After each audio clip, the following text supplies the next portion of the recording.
Hey everybody, at BV Matson here. How do you take a piece of aluminum that looks like this and make it look like this in just a matter of minutes? The first step is degreasing your part. There is all kinds of grime and grit on this. You're gonna waste a ton of materials if you don't first degrease. Best thing to do is just hot water and Dawn and hot water. That's all you're gonna need. No fancy degreasers are really needed. You just wanna get this into hot water and scrub a dub. Nothing crazy here, guys. We're just cleaning off all the grease that's on this thing, all the muck and dirt. We're gonna wipe that all away. Once you've got it cleaned, you feel pretty good, right? It doesn't look terrible, but there is probably going to be a layer of clear coat that is all nicked up, and the oxidation that happens underneath that, you're not gonna be able to polish out. You're actually gonna have to get rid of the clear coat. The best product that I found to do this is Citri Strip. This is something that you can use indoors, and as you can see, there are no harsh fumes. The only downside to Citri Strip is that it does take a little while. It's kind of a overnight kind of a thing. I found to work the best. Now, if you have a good workspace, you can always go to the trusty old aircraft remover, but make sure you're using good ventilation and a mask because this stuff is potent. I have an indoor basement shop, so I go with Citri Strip and just chill for an evening. All you're gonna do is take some Citri Strip. You don't need a ton, like a dab will do you, like that, and you're probably good. Grab yourself a brush or something and just get a nice even coat across this whole piece. Once you've got the piece coated, go ahead and grab some plastic wrap, and all you're gonna do is open that up and cut out a piece big enough to wrap the entire piece. Wrap this piece to make sure that the Citri Strip doesn't kind of dehydrate overnight, all right? From here, just make sure you've got a good seal all the way around. Make sure there's no air gaps. And then tomorrow morning, we're gonna be clear coat free. Now, after you've given that Citri Strip some time to work, you're gonna go and grab your part and get your bucket of water ready, because it's time to clean this up a little bit. At this stage, be sure to dry your piece off really well. We want this thing nice and dry, totally degreased, and ready to go. And the tool that really helped me a lot to make progress faster is one of these little tools. It's just a little 220 micro tool. It allows you to get inside some of these nooks and crannies. It's got little replacement tabs. This is a 220. I found going a little aggressive early really does help. So this is dry, okay? Keep in mind, this is dry stage, and all we're gonna do is we are gonna start working this 220 across what we just did. And I wish you could kind of feel what I can feel from my fingertips, because you can feel yourself just busting through a lot of this clear coat, and it's literally just falling right off. We're even polishing a little bit of the aluminum as well. But go ahead and use one of these little sanding blocks to get all of that pesky clear coat off. Take your time, do a thorough job. This is an important step. And making progress through here, the one thing I do like about this little sanding grip is that your hand doesn't get quite as tired, and it's really flexible. It's really malleable to get around some of these tricky spots, like, you know, inside these little mounting points. You can actually work that tool all the way in. But again, take your time on this. Be diligent. The more of the clear coat that you can break through and totally get rid of, the easier the next steps are gonna go. You know you're done when you've got some uniformity happening here. Of course, you can go and wipe all this stuff down. We're gonna bathe this thing one more time. You're gonna see some scratching, but those are gonna go away real quick. Just try to get uniformity and get all these little trouble spots out where that clear coat remains. Here's a really, really good example of the clear coat that remains on the top of this. That's what you're really striving to remove. That Citri Strip does a great job. You're not gonna sand through it. I mean, you could, but you might as well remove it. That is a perfect example. From this point, we're gonna go back to our water bin, and we're just gonna wipe everything down. Make sure we've got this as good as we can possibly get it with that clear coat situation. And then your next step is to go and grab 400 grit wet dry sandpaper and start doing the entire piece really methodically. and, you know, get into all the different nooks and crannies. This piece has, of course, you know, some major imperfections. I don't mind the imperfections on this level. Some people want to get that stuff out. Like here's a nick. I mean, it just depends how far you really want to go. Typically, just starting out at this 400 level wet is going to get you a long, long ways.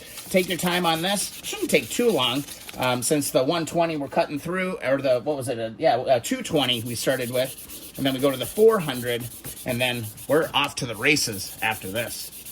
That 400 grit is going to take you a long way. You could also use a power tool if you want, but it's just as easy to do it this way. One other little thing I'll say is that when you start to think you're done and your sandpaper's kind of wearing out, I would just go ahead, grab a fresh piece, and do it one more time. It's worth it. That is the consistency that you're looking for. It's really a cloudy aluminum that's still pretty scratchy. If you get up close, you can see those scratches. Don't worry, we'll get that stuff out in no time. In order to take it to the next level, I highly, highly encourage you to get a little buffing wheel or a grinder with some buffing pad attachments. Now, you don't need a power tool. You could just keep using sandpaper and just keep working your way from 400 to 800 to 1,000, 1,200, blah, blah, blah. But a buffing wheel is much recommended. Let's see what's out in the wild. Head on over to Marketplace. Go check out some yard sales, garage sales, estate sales, whatever. You're going to be able to find a used buffing wheel or a bench grinder for like 50 bucks. No reason to buy one new unless you got a bunch of cash. Just go find one. I use 2 polishing compounds, one black and one white. I will put a description to what I use in the description. Pretty cheap, and it's from Amazon, so it shows up in no time. Let's get going. One thing to note, we've got a little coarser wheel on one side, and we got a nice poofy one on the other. Always start with the more coarse. One thing to remember is that when you start dealing with polishing aluminum, the stuff is pretty nasty, pretty toxic, so I would use a respirator for sure and have some sort of a fan to help gather up some of those particles. All right, let's get started. We're going to start with our black block, and we're going to use our more coarse wheel. So I'm going to go ahead and put my my mask on, so I'm not breathing this stuff in, but you're going to put black on liberally right there, and mask up. Grab your part, and in slow, steady fashion, work our way through this. Let's get a test run. Nice and slow.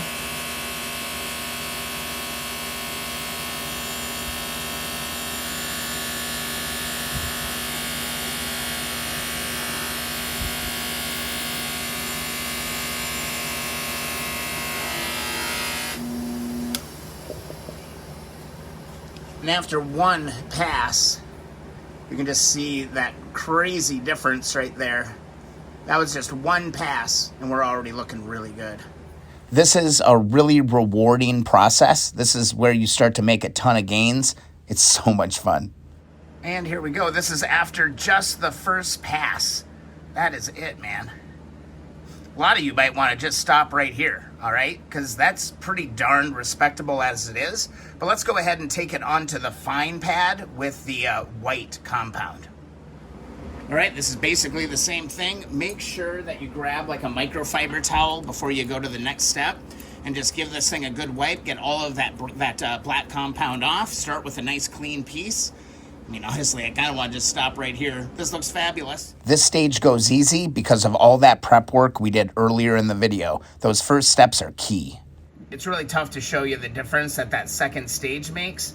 Just trying to slowly rotate this around. You can see how it just gets shiny. See how there, I didn't do that part.